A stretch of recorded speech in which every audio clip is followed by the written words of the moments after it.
Hello everyone! Welcome back to my vlog! So ito na nga guys yung ating ganap for today's video. Sayawan diri, sayawan dito. O diba? Grabe ka bibo! Kaya naman, all out sa rampahan at sayawan si Ayaan at si Uyuan. O diba? Grabe ka patsada ang ilang mga entryhan.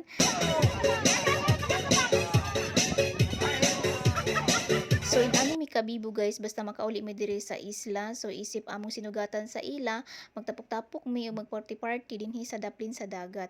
O diba, bibo kaayo ang all. At syempre kung may piknikan, partihan, mayroon ding kainan, di gyud na mawala. O diba, daghan kay big mapagkaon dia guys, klase-klase ra na siya para busog-busog ang all. Ug gani day siya nga dagat guys, is very patsada kay ngano very open ni siya sa tanan anytime.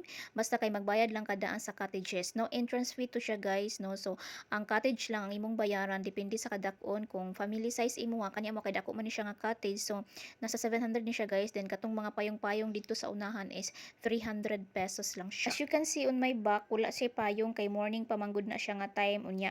Kung tanghali na guys at medyo maulan, ayun maglagay na yan sila ng payong kasi yung iba kasi gusto nila yung walang payong para direct talaga yung presko ng hangin. So that's it guys for today's video. Just don't forget to comment, react and follow para vivo, and see you on my next vlog. Bye bye.